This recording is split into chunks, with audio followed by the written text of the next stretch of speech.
Mateus capítulo 16, isso vai nos ajudar bastante.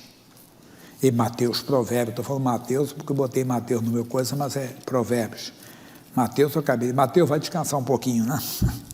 Capítulo 16 de Provérbios.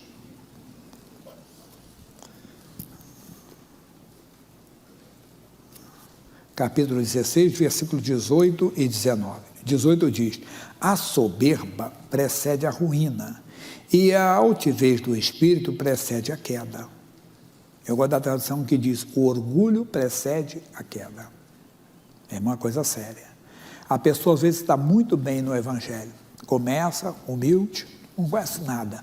Às vezes é um doutor, um homem formado, vamos dizer, em direito, o outro é formado em engenharia, o outro letras, pessoa bem estudada. O outro não é simples, é uma pessoa que não foi muito da escola, mas começa a aprender da palavra de Deus. Mas com o tempo, às vezes, a pessoa deixa o orgulho entrar. O que é orgulho? Ela começa a se achar melhor do que a palavra de Deus, ou melhor do que quem está ensinando para ela. Ela começa a ver os outros, entenda bem, inferior a ela. A Bíblia está dizendo: o orgulho precede a queda. No culto anterior eu falei de um homem chamado Uzias. Vamos lá? Segundo livro de Crônicas, capítulo 26. Vai ver que ele começou a reinar ainda garoto. Segundo Crônicas, capítulo 26. Então todo o povo tomou a Uzias, que era da idade de 16 anos, e o fez rei em lugar de seu pai Amazias. Esse edificou Elate e a restituiu a Judá. Depois que o rei adormeceu com seus pais, era Uzias da idade de 16 anos, quando começou a reinar, e 55 anos reinou em Jerusalém, dos mais longínquos, dos reinos mais, vamos dizer, longos que teve. 71 anos naquela época era muito. Você sabia que o Brasil, por exemplo, a expectativa de vida já mudou, já melhorou, está 75, 76, em alguns casos é até 80, até mais. Isso é média, né? Expectativa de vida. Há um tempo atrás não era. Eu, quando era garoto, era 60 e poucos anos.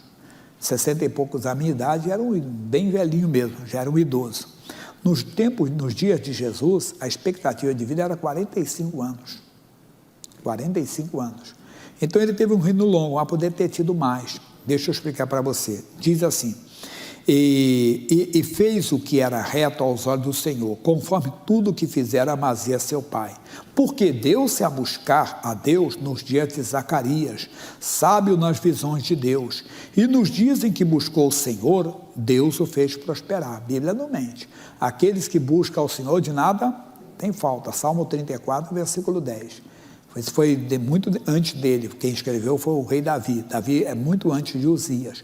Então, para você entender, hoje é a mesma coisa, tempo de pandemia, de crise é fora, mas os que buscam ao Senhor de nada tem falta.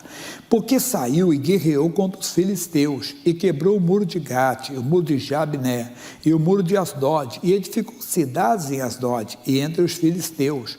E Deus o ajudou contra os filisteus, e contra os arábios, que habitavam em Gur-Baal, e contra os meunitas, e os amonitas deram presentes a Uzias, e o seu renome foi espalhado até a entrada do Egito, porque se fortificou altamente. O Egito era a nação poderosa daquela época, e o Egito ficou sabendo que na pequenina Judá, um homem chamado Uzias estava se tornando forte, um homem poderoso. Se hoje, entenda, quando alguém começa a se destacar, muito mais, com a tecnologia de hoje, ficam sabendo rápido, mas naquela época foi espalhando, foi de boca em boca, foi chegando. O Egito ficou sabendo: olha, tenho agora um homem, um rei em Judá, lá do reino do sul de Israel, que é Judá, e ele está crescendo, está se tornando um homem forte, e cresceu mesmo. No versículo 15 diz: também fez em Jerusalém máquinas da invenção de engenheiros, que estivessem nas torres e nos cantos, para atirarem flechas e grandes pedras, e voou a sua fama até muito longe, porque foi maravilhosamente ajudado, até que se tornou forte. A Bíblia diz: se tornou forte porque ele foi maravilhosamente ajudado. Isso tornou o mundo conhecido daquela época, recebeu a notícia: olha, o homem está forte, o homem está crescendo, tem até máquina de invenção. Sabe aquelas pedras que atiram? Aquilo foi invenção dele. Mas, todavia, contudo, havendo-se já fortificado, exaltou-se o seu coração, até se corromper. O coração começa a exaltar, irmão. Lembra do orgulho que precede a queda? Você começa a achar melhor. Você ouve um pregador assim, fraquinho. Você ouve o pastor Jair assim, coitadinho dele. O orgulho precede a queda. Isso acontece com o obreiro, o membro na igreja. Ele, quando chega, ele é um aprendiz, ele quer aprender. Mas depois ele se sente superior e deixa entrar. Eu tenho dito para a igreja que é muito comum hoje as pessoas estarem neste erro. Não, você é daquela igreja do sai capeta, sai demônio. Você é daquela igreja que bebe águazinha? Você é daquela igreja que dá olhinho ungido? Você é daquela igreja que dá lencinho? E quem está falando isso é a pessoa que às vezes começou até conosco. Mas ele começou a crescer e ele acha que está num estágio, sabe, superior, mais avançado. Não, eu estou numa igreja que é só de adoração. Mas quem está ali para adorar, porque foi liberto antes. Tem que ter adoração mesmo, aqui tem louvor, tem adoração. Aqui nós temos, entenda bem, coral, nós temos orquestra na igreja. Temos, é bonito. Tem um grupo de dança das meninas e das mulheres que vencem, tudo isso. Mas se não expulsar demônios, irmão, não é a igreja de Cristo. A igreja de Cristo é isso. A igreja de Cristo é aquela que expulsa demônios. Quem crê em mim fará o quê? Mesmas obras que eu faço. Jesus expulsava os demônios. Mas hoje não tem demônio, então Jesus mentiu. Ele disse, em meu nome expulsaram demônios, é porque valeria. Os céus e a terra passarão, mas as minhas palavras não hão de passar. E tem. Eu conto que uma vez eu fiz uma sexta-feira, meu irmãozinho, a igreja estava cheia, mas lotada mesmo, era muita gente na igreja, lotada. Tinha pessoas do lado de fora, era muita gente mesmo. Eu fiz imposição de mãos, até brinquei que eu fazia exercício. Agora não está podendo fazer imposição de mãos, tem que vigiar. Mas que eu vou fazer o batismo daqui um dia com uma roupa especial, eu estou preparando e fazer o batismo nas águas, né? Que tem que batizar as pessoas, não deixar de esperar a pandemia acabar sem o batismo. Não, esse batismo, no meio de julho, no máximo de julho, eu vou fazer batismo. Mas deixa eu explicar para você. Aí quando saímos daqui, eu morava nessa época aqui perto da Santa Casa, na Vila Buarque aqui. Agora eu moro na Barra Funda. Então quando acabava aqui, saí daqui na Timbiras, você pega a Marquês de Itu, mas antes de pegar a Marquês de Itu, você passa então, para não passar ali na frente, nós passávamos aqui na rua Aurora, entrava ali e saía na Aurora. Passando na Praça da República mesmo, isso mesmo, para pegar a Marquês de Itu. Mas quando passava assim, tem a Vieira de Carvalho. À noite ali é cheio de barzinhos, entenda bem, e muita gente ligada, a vida devassa mesmo. Amigo, quando passa aqui, eu estava lotado, cheio. Eu falei para o rapaz que estava dirigindo da igreja, eu falei, amigo, a igreja estava cheia, mas tem muita gente para ser salva ainda. E é verdade. Você acha que não tem um fim de pessoas oprimidas? Você acha que não tem mais ninguém fazendo espaço para os guias? Claro, o Brasil mudou. E nos anos 70 era 2% praticamente da população que era evangélica. Hoje você vê mais de 30%. Você vê hoje que o presidente se reúne com os evangélicos, mas o evangélico não. Tinha gente que chegava e dizia assim, não, eu gosto de igreja, mas não posso ir lá porque eu sou juiz de direito. O que tem isso? O que tem de juiz de direito hoje no nosso meio, o que tem de advogado no nosso meio? Eu lembro da nossa igreja já nos anos 80, já era comigo, entende? Que eu fui dirigir uma igreja, olha, aquela igreja lá é elitizada, lá tem advogado, tem tudo. Meu irmão, hoje a gente pode fazer uma reunião sem exagerar, lotada dessa igreja só de advogados que são membros da igreja. Se pegar todas as nossas igrejas, são vários. Nós temos vários pastores hoje que são formados em direito, engenheiros, pastores e tudo. Mas o que eu estou dizendo para você? Então a pessoa vai crescendo e vai deixando. Ela vai deixando o orgulho entrar. Ele se corrompeu como? E transgrediu contra o Senhor seu Deus. Como? Porque entrou no templo do Senhor para queimar incenso no altar do incenso. Ele foi fazer uma coisa que era proibida pela palavra.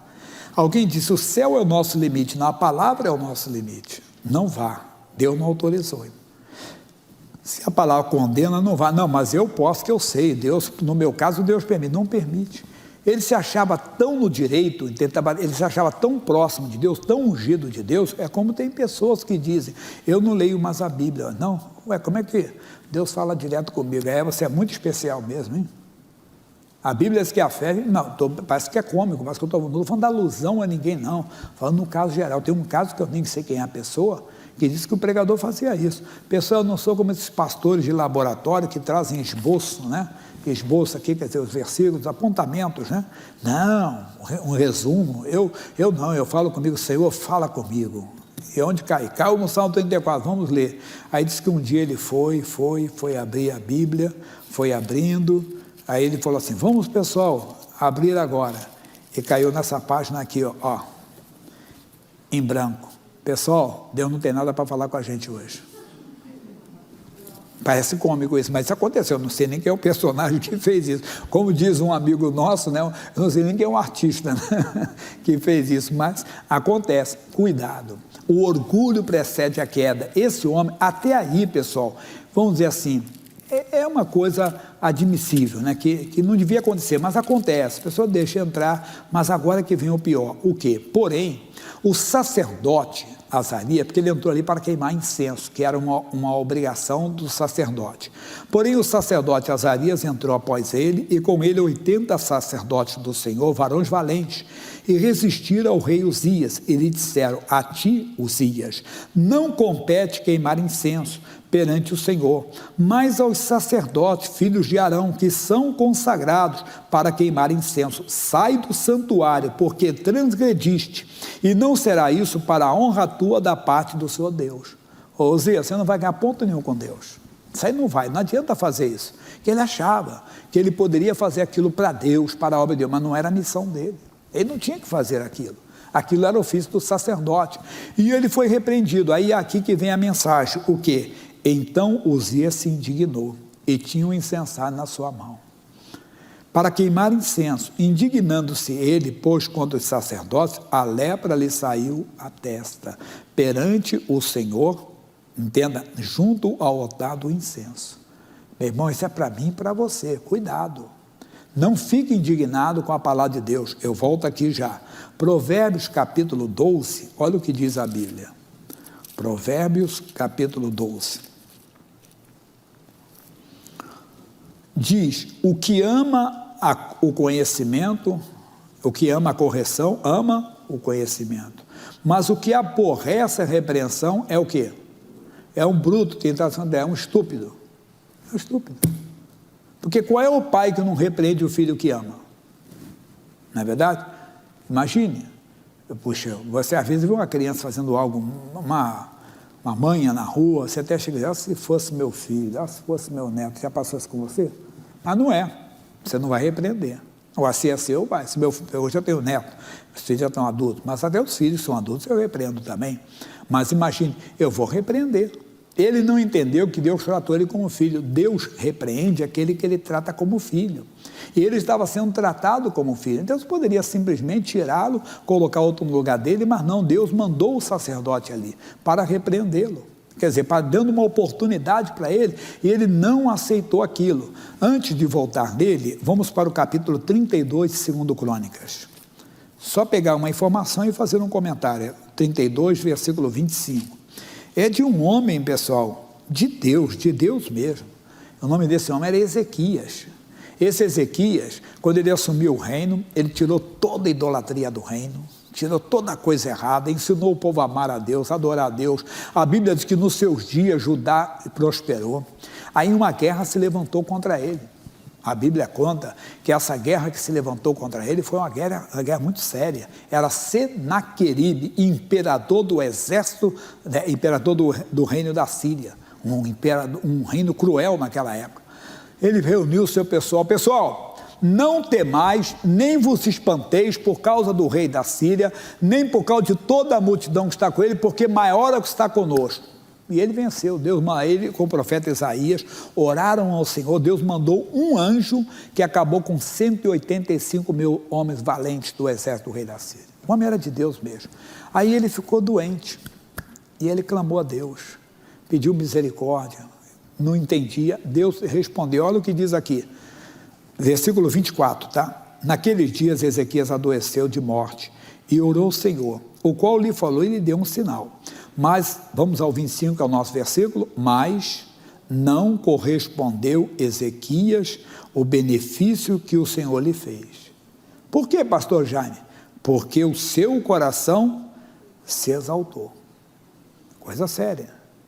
Esse homem, logo depois disso, quando ele ficou curado, o rei da Babilônia mandou visitá-lo, Oh, ficamos sabendo que você estava doente, ficou curado, que bom. O rei da Babilônia mandou presentes aqui, era o embaixador lá do reino babilônio.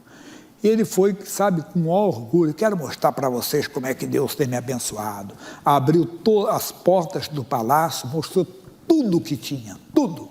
Mostrou o que Salomão tinha feito, mostrou o templo do Senhor, mostrou tudo. E os homens eram espias, irmão. Depois esses homens vieram mais na frente, não foi nos dias dele, porque ele ser temente a Deus, Deus poupou. Mas depois, na descendência dele, eles perderam o reino. Cuidado, o orgulho precede a queda. O coração se exalta, não pode, sempre seja humilde. Ainda que você seja usado, entendam, no local de trabalho, uma pessoa chegar e diz, minha irmã, ora por mim que eu estou com câncer, eu soube que você é evangélica, ore por mim. Ah, vou orar, o Deus que eu creio é Deus poderoso. Em nome de Jesus, Senhor, toca nesse homem, o câncer, vai embora dele. 2, 3 dias depois, é demais. Você sabe que eu vou ter o médico não está achando mais câncer nenhum. Eu sei que foi a sua oração. E você, glória a Deus, Deus é bom. Aí você, não, modéstia à parte, eu tenho muita fé. Aí você ouve depois um pastor contar que alguém ficou curado de uma dor de cabeça, você diz para você, mas eu orei para uma pessoa com câncer, ela ficou curada. Tem que tomar cuidado. Missão dá o exemplo aos pregadores. Vamos que eu fui ali na Vila Formosa, você conhece a Vila Formosa? Tem um cemitério lá. E eu orei por um morto lá que ressuscitou. Um exemplo. Mas quando eu estou chegando aqui, eu encontro o pastor Antônio. E o pastor Antônio disse para mim assim, pastor Jaime, uma coisa bonita aconteceu lá na igreja, antes de eu contar o milagre que aconteceu com a minha oração. Ele chega e falou, pastor Jaime, tem um irmão lá que ele sofreu um acidente.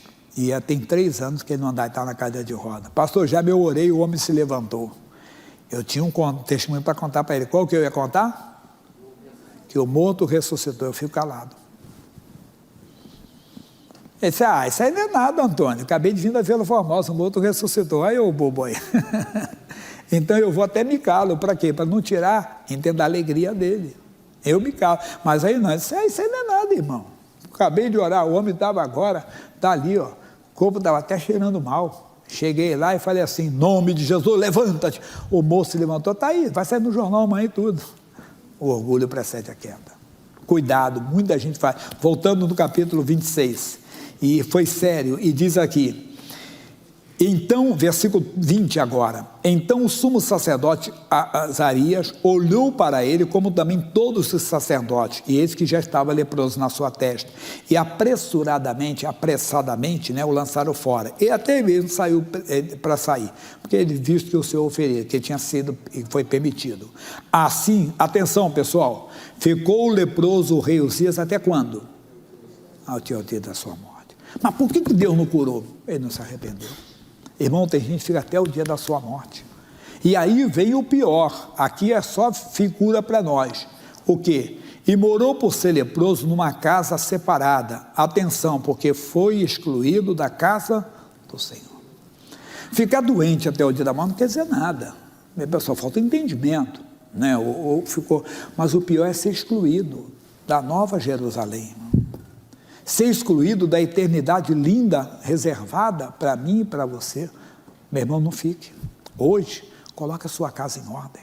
Vá diante de Deus, Deus tem misericórdia. Se eu deixei, quantas vezes nós ouvimos uma mensagem, aquele ali fraco, que achamos que tem algo superior. Não é aquilo que Deus tinha para nós.